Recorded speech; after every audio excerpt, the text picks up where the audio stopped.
नमस्कार दोस्तों, प्रभा साक्षी पॉडकास्ट में आपका स्वागत है। और आज हम बात करेंगे भारत की राजनीति के सबसे अनोखे, सबसे अलबेले नेता की, लालू प्रसाद यादव की। तो चलिए शुरू करते हैं आज के पॉडकास्ट को, लेकिन उससे पहले अगर आपने हमारे चैनल को सब्सक्राइब नहीं किया है तो कर लीजिए, ताकि आप ऐसे ही रोचक और जानकारीपूर्ण पॉडकास्ट सुन सकें।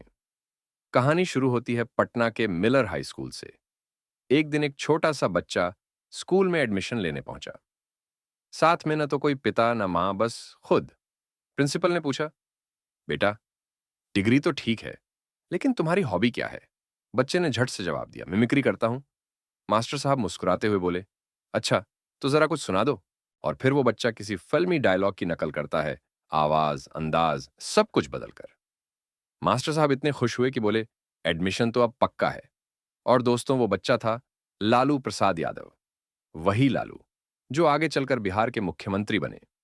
एक जमाना था जब बिहार में एक जुमला गूंजता था, जब तक रहेगा समोसे में आलू, तब तक रहेगा बिहार में लालू। यह नारा लालू ने खुद गढ़ा था, और यही था उनका अंदाज, देसी, सधा हुआ और जनता से जुड़ा हुआ। वे ऐसे नेता थे जो अपने भाषणों में हंसी मजाक, तंज और राजनीति सब कुछ एक साथ परोस देते थे। लोग हंसते हंसते सोचने लगते थे, और सोचते सोचते लालू के मुरीद बन जाते थे। लेकिन लालू की कहानी सिर्फ ठहाकों तक सीमित नहीं थी।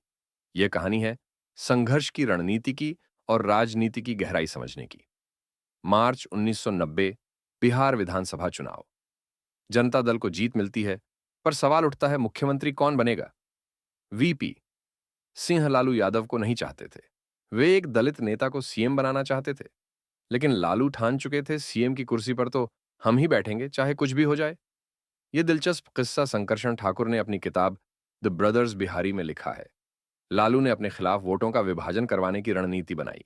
उन्होंने बलिया के दबंग नेता चंद्रशेखर से मदद मांगी। कहा, राजा साहब, वीपी सिंह तो हमें रोकने पर तुले हैं। चंद्रशेखर, जो वीपी सिंह से खुद नाराज थे, बोले, तुम्हें मुख्यमंत्री बनाएंगे चाहे कुछ भी हो। और फिर खेल शुरू हुआ। नेता के चुनाव वाले दिन रघुनाथ झा भी मैदान में उतारे गए, सिर्फ वोट बांटने के लिए। जाति के आधार पर वोट बंटे। हरिजन वोट गए, रामसुंदर दास को सवर्ण वोट झा के हिस्से में, और परिणाम, लालू मामूली अंतर से मुख्यमंत्री बन गए। लेकिन कहानी यहीं खत्म नहीं होती। शपथ ग्रहण में भी बाधा आ गई। केंद्रीय मंत्री अजीत सिंह ने राज्यपाल मोहम्मद यूनुस सलीम को कहा, दिल्ली की मंजूरी से पहले शपथ मत दिलवाना। राज्यपाल ने दिल्ली जाने का मन बनाया, और यह खबर जैसे ही लालू को मिली, वो गुस्से में बोले, हमको राइट रॉन्ग सिखाना पड़ेगा इस गवर्नर को। और फिर क्या था, लालू गवर्नर के पीछे पीछे एयरपोर्ट दौड़ पड़े। लेकिन तब तक फ्लाइट उड़ चुकी थी। लालू ने फौरन देवीलाल को फोन किया, चौधरी साहब, हम चुने हुए सीएम हैं। और गवर्नर भाग गए। देवीलाल ने आदेश दिया, पटना लौटकर तुरंत लालू को शपथ दिलाओ। 10 मार्च 1990, पटना का गांधी मैदान। 5,000 की भीड़ और लोकनायक जयप्रकाश नारायण की प्रतिमा के नीचे लालू प्रसाद यादव मुख्यमंत्री पद की शपथ लेते हैं। यह पहला मौका था जब किसी मुख्यमंत्री ने राजभवन के बाहर जनता के बीच शपथ ली थी। शपथ के बाद लालू घर पहुंचे, अपनी मां से बोले, माई, हम मुख्यमंत्री बन गई। मां ने पूछा, ए का होला? लालू बोले, माई, ई हथुआ राज से बड़ा होला। मां बोली, जा, बाकी सरकारी तो नानू मिलल। मां को मालूम नहीं था कि बेटा अब बिहार का सबसे बड़ा आदमी बन गया है। फिर आया मंडल युग। लालू ने नारा दिया, भूरा बाल साफ करो, यानी भूमिहार, राजपूत, ब्राह्मण, लाला पुराने सामाजिक ढांचे को चुनौती देने का संदेश। वो द्वार था जब लालू यादव पिछड़ों, दलितों और मुसलमानों के नेता बन चुके थे। उनका एम वाई समीकरण मुसलमान प्लस यादव बिहार की राजनीति का नया गणित बन गया। लेकिन वक्त बदलता गया, और अब 2025 में लालू यादव की विरासत उनके बेटे तेजस्वी यादव के कंधों पर है। तेजस्वी कहते हैं, अब हमारी पार्टी माई बाप की पार्टी है। माई यानी मदर इंडिया नहीं, बल्कि बी यानी बहुजन, ए यानी अगड़ा, ए यानी आधी आबादी, और पी यानी पुअर, गरीब। यानी अब जाति नहीं, समाज के हर तबके को साथ लेने की बात। लेकिन सवाल वही है, क्या तेजस्वी उस विरासत को आगे बढ़ा पाएंगे? क्या आरजेडी फिर से मुख्यमंत्री की कुर्सी तक पहुंच पाएगी?